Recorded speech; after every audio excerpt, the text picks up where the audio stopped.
Imagine making money from your webinars without you even being there live. And no, I'm not talking about having an AI character perform your webinars for you. I'm talking about evergreen webinars. Now, everybody asks, should I do it live or should I do evergreen? Because at the end of the day, you want to be able to make money with the least amount of time. And in this video, I'm going to be sharing why you should evergreen, when you should evergreen, and if you should even do it for your business. My name is Michael and I own a marketing agency. Our clients do over 300 webinars per year, and this channel is dedicated to helping you learn about virtual events. So what is an evergreen webinar? Essentially, an evergreen webinar is something that can run either 24/7 or run evergreen without you being involved. Everybody always asks me, the first thing that they say when they come on as a client, how do I turn into an evergreen? How do I make money without having to do anything? Now, just to be clear, it's very, very possible. We have clients that are running evergreens very successfully, doing millions per month with them.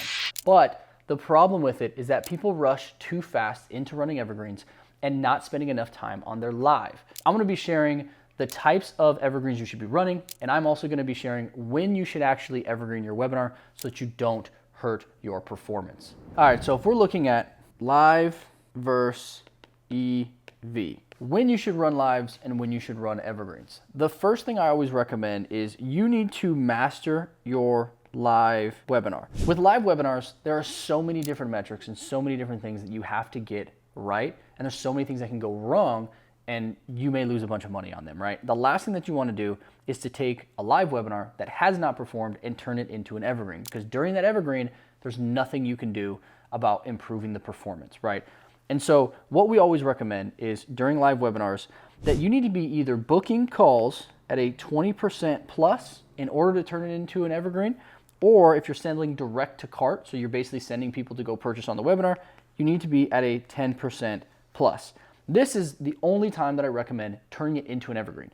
And if you're running webinars and the first one or second one has done a 10% or 20%, my recommendation is to do it multiple times at the same level. Because what will happen is the next time you do it, you may figure out that, oh, we didn't get the right audience, or oh, if I say this, I can get to a 25%. And so first off, making sure you hit these metrics right here are gonna be most important in terms of deciding whether you want to evergreen it or not. But also, you want to do at least, I would say, 2 to 3 months of live webinars to where you get to the point where you feel like every time you hop on live, you're literally saying the same thing, the same exact way, getting the same exact results.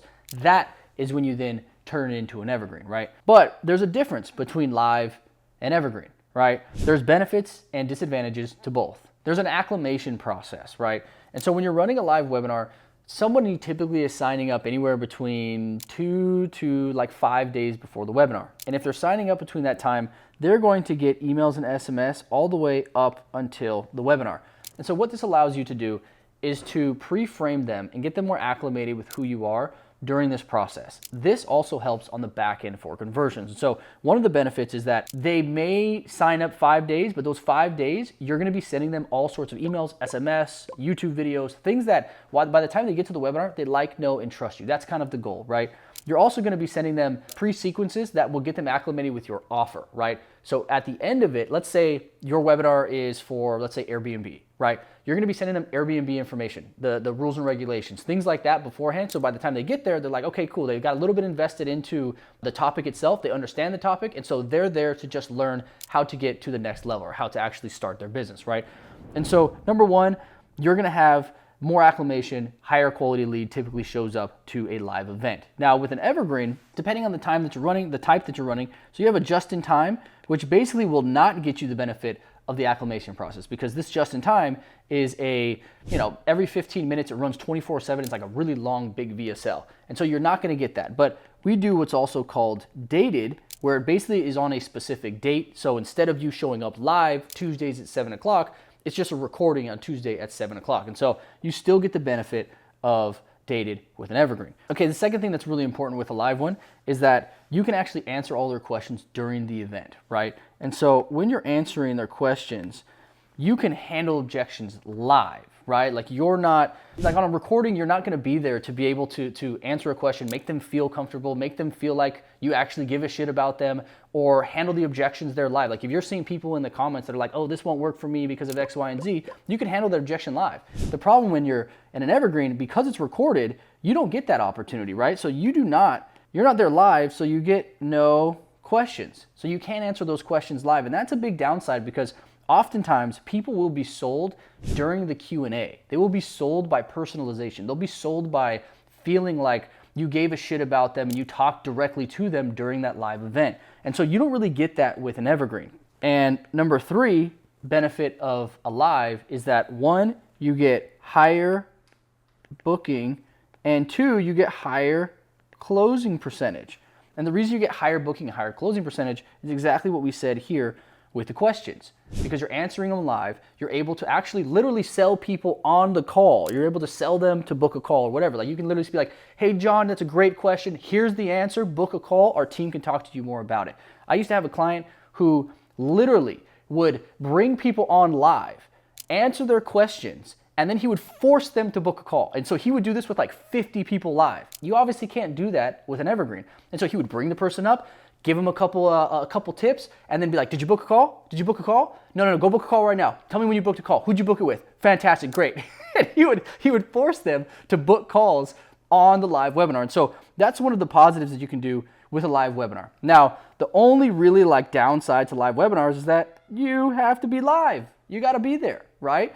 And so that's what people don't like. They always wanna try to convert into this because they wanna be able to do it without having to be there. Now, with an evergreen, the benefits to an evergreen, number 1, is that you're not live, right? You're not live. So you get a high return on your time. So ROT, return on time. You literally will spend no time on it and you'll make however much money you make on the evergreen. Now, so number 2, if you're looking at a just-in-time webinar, you get really high show. So you can be a 60% plus show rate, as opposed to over here, looking at 20-25%.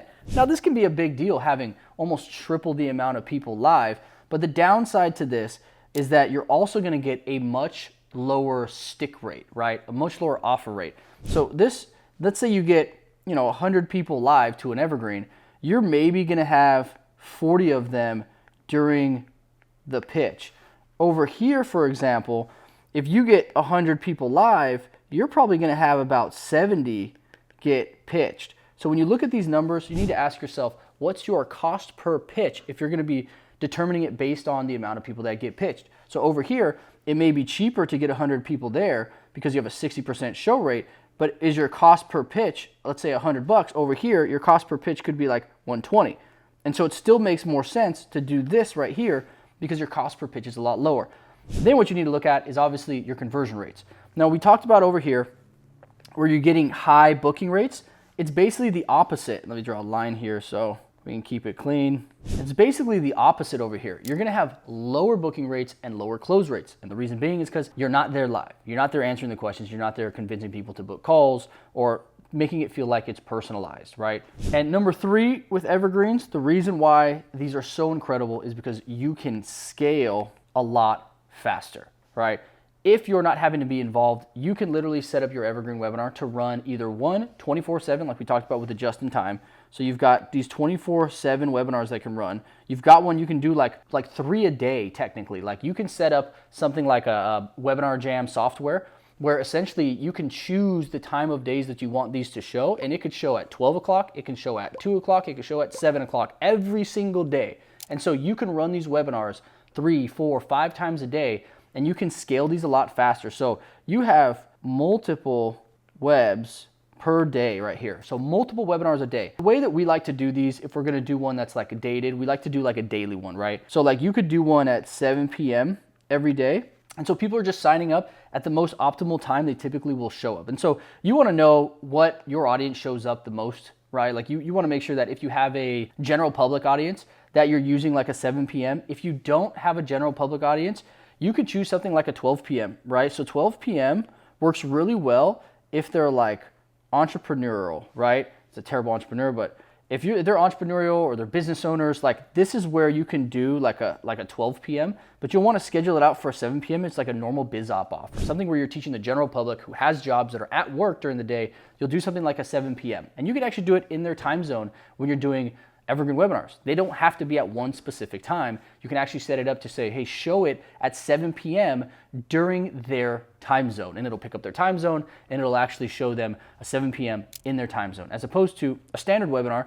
So with the regular webinars, you have like one day and time you can choose, right? If somebody's not able to be there, as opposed to like a live webinar, the downside is that you have to choose a very specific date and time, right? And if somebody can't make it, then they have to either see the replay or you can use one of our re-invite sequences. There's another video, you can put it down here below. It's a re-invite sequence that'll basically re-invite those people if you consistently do them every single week, help you get your no-shows up.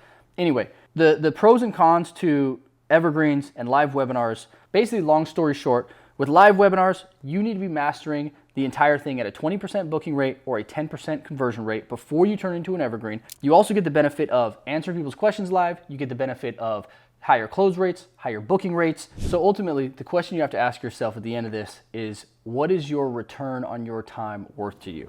So your return on time. Let's say, for example, you spend 3 hours a week doing your webinar, you prep it, you show up, you push it, right? And you're making 100K from it. Well, that's equal to technically 33K an hour, right? Let's say, for example, you spend 0 hours and you make 50K. Now, is it worth it to you to make that 50K for the same hour rate, essentially, right? Like you're not even spending any time. And then it comes down to how fast can you scale this? So really ask yourself, do you want to not have to be involved? Are you willing to take slightly less revenue or slightly less ROAS for the opportunity to scale it a lot faster without you being the bottleneck in your business? So next time you're thinking about running an evergreen, look at this video here, look at the pros and cons, and decide for yourself what actually makes sense for your business. All right? See you in the next one.